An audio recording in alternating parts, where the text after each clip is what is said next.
Olá meus amores, sejam bem-vindos ao canal Um Somos Nós. Eu te convido agora, para deixar o seu like, compartilhar o vídeo, e ativar o sininho de notificações, para não perder nenhum vídeo incrível que trazemos aqui para vocês, combinado? Seja você, a mudança que deseja no mundo. Agora apertem os cintos. Entrem na nave estelar. E bora pra aventura!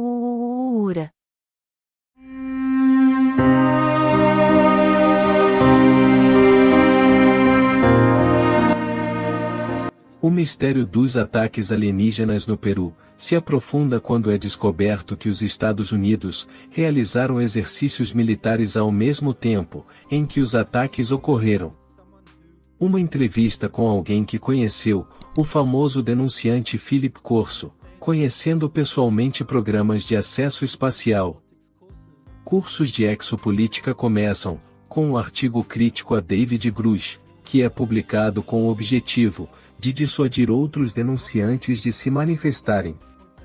Robert Kennedy, mais uma vez destaca que a CIA estava envolvida no assassinato de seu tio, e portais de espaço-temporais são utilizados para viagem interestelar, e até mesmo para retirar aviões de voo.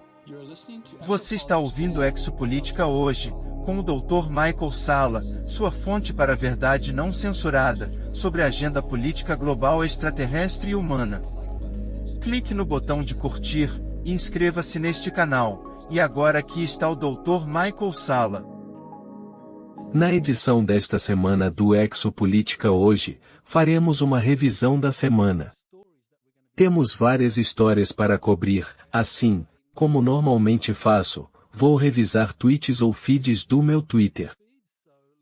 Vamos começar com essa história sobre os ataques alienígenas no Peru, que ganham um mistério adicional quando se descobre que tropas e forças especiais dos Estados Unidos têm chegado ao Peru, desde o meio do ano para apoiar o impopular governo de direita, e os misteriosos ataques alienígenas começaram por volta do mesmo tempo. Portanto, isso é evidência circunstancial, que apoia a teoria do ataque alienígena de bandeira falsa, pois, como sabemos, muitas vezes ataques de bandeira falsa são precedidos por algum tipo de exercício governamental ou militar. Este é um artigo, na Counterpunch, que fala sobre as implicações das novas chegadas de tropas dos Estados Unidos ao Peru. As tropas começaram a chegar no início de junho, e em 11 de julho foi quando os ataques alienígenas começaram. Vamos analisar um pouco mais o envolvimento das forças militares dos Estados Unidos nos ataques alienígenas. Depois de divulgar notícias sobre esses ataques alienígenas no Peru, a mídia começou a mudar a abordagem, e passou a informar que esses ataques, na verdade, envolviam mineiros de ouro com mochilas a jato. No entanto, o problema é que mochilas a jato fazem muito barulho, e os habitantes da vila não descreveram os alienígenas como barulhentos de forma alguma, eles eram silenciosos e sorrateiros, e foram atacados a queima-roupa. Mesmo que os mineiros estivessem usando algum tipo de tecnologia, como mochilas a jato, como explicar que foram atacados a queima-roupa sem efeito? Isso parece ser uma tentativa desajeitada, de encobrimento que está em andamento, mas a mídia oficial está seguindo essa narrativa no momento. E aqui está um exemplo, no New York Post, onde o promotor peruano, provavelmente o procurador-geral, acusa gangues de mineração ilegal de ouro de se passarem por alienígenas de 7 pés para aterrorizar os habitantes da vila.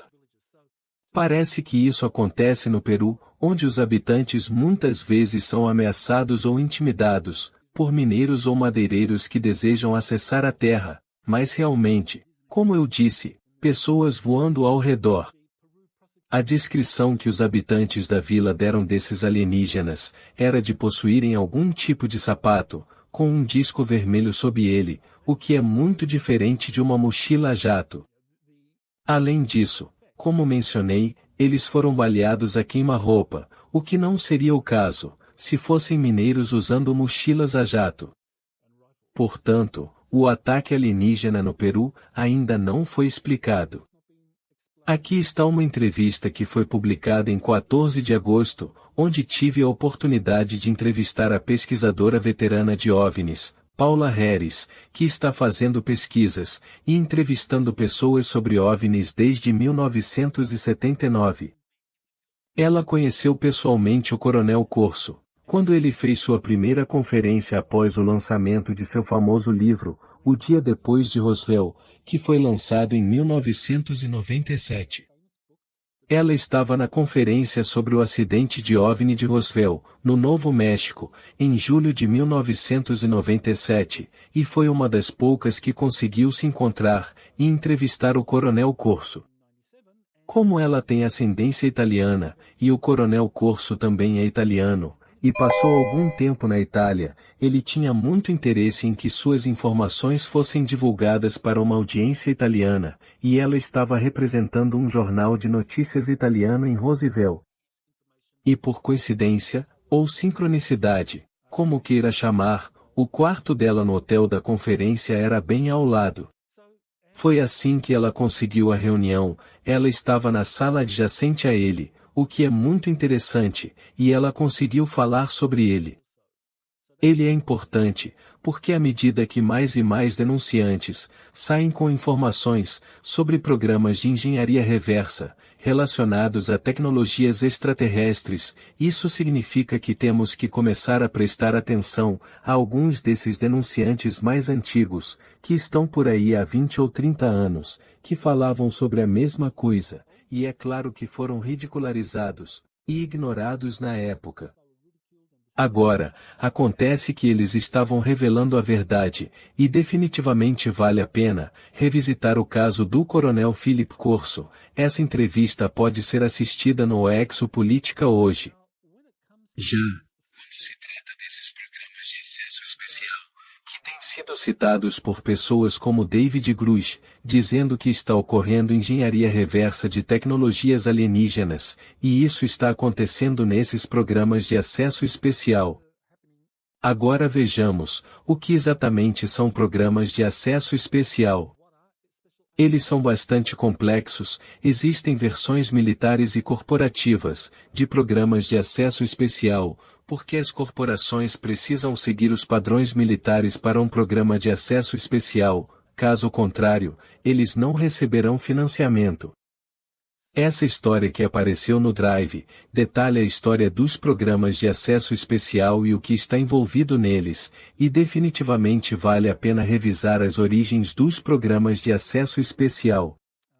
Também é importante entender as diferenças entre programas de acesso especial reconhecidos e não reconhecidos, e por fim, é importante entender que os programas de acesso especial, mais altamente classificados, chamados de programas de acesso especial não reconhecidos dispensados, só são notificados aos membros do Comitê de Inteligência, que tem o cargo de presidente, e membros mais graduados do Comitê de Defesa do Congresso dos Estados Unidos.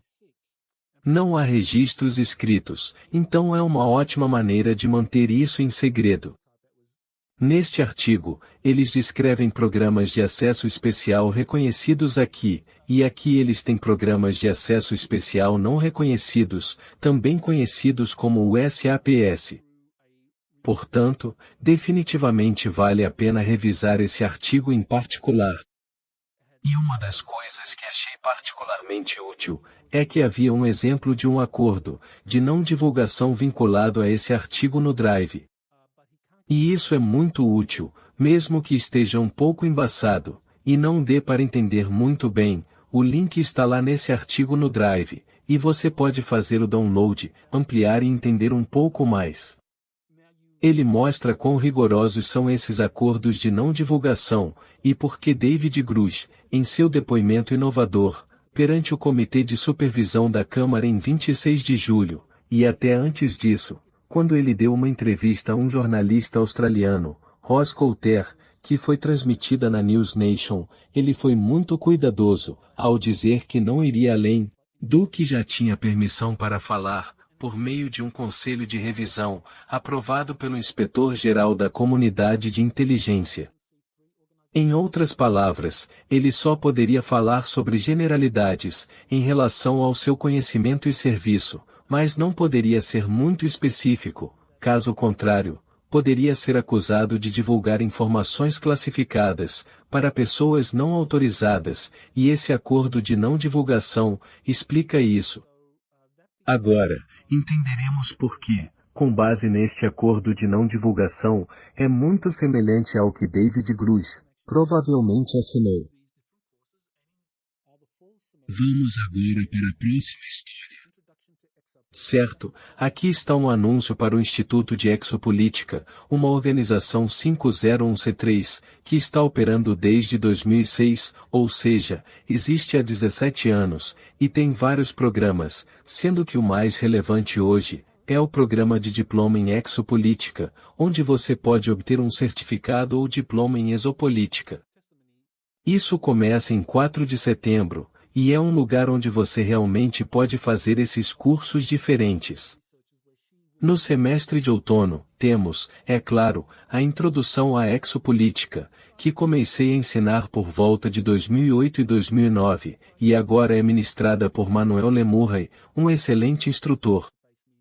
XO 106 é o desenvolvimento do caminho para a divulgação, onde Paula Harris, que entrevistei, apresenta depoimentos de denunciantes, que ela realmente entrevistou pessoalmente. Ela é uma das pesquisadoras mais tradicionais, ela viaja para se encontrar e entrevistar, pessoalmente os denunciantes. Hoje em dia, as pessoas usam o Skype, e fazem entrevistas remotamente através do Skype, porém Paula começou com encontros presenciais com as pessoas.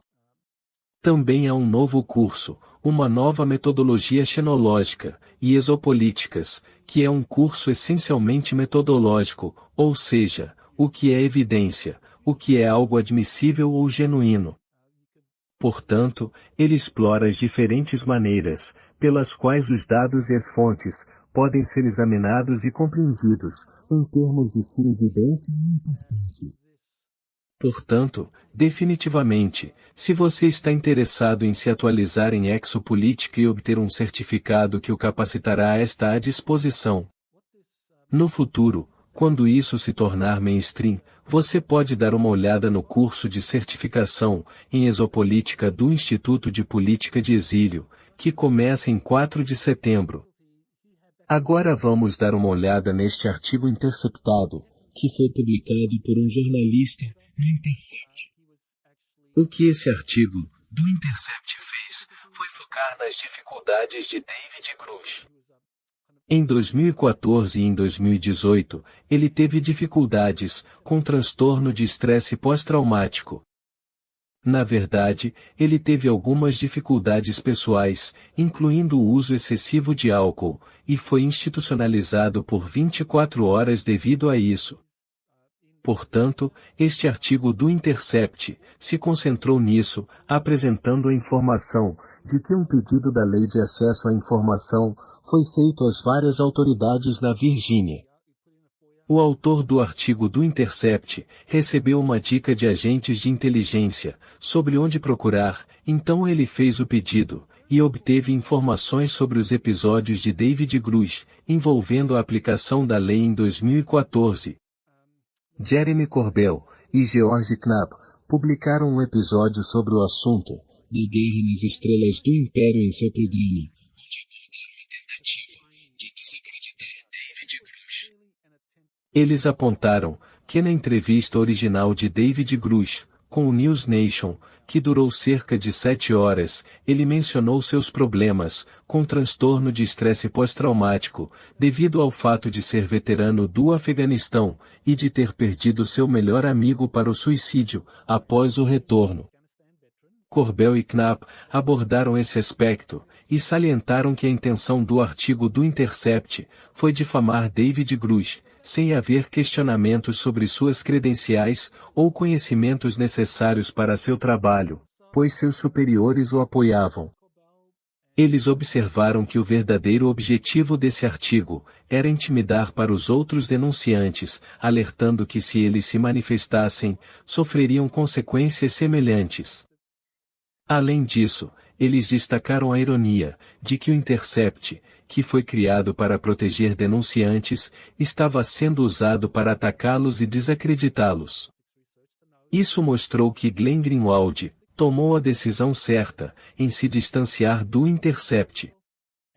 Quanto ao momento presente, estamos em 19 de agosto, um sábado. Haverá um próximo webinar mais tarde, no qual será discutida a revelação global de OVNIs, nos últimos meses de 2023.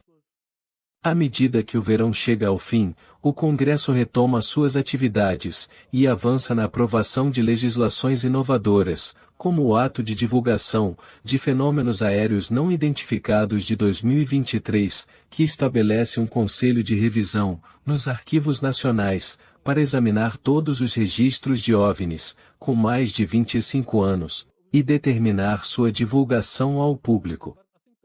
Além disso, o presidente terá um papel nesse processo, o que é algo inédito.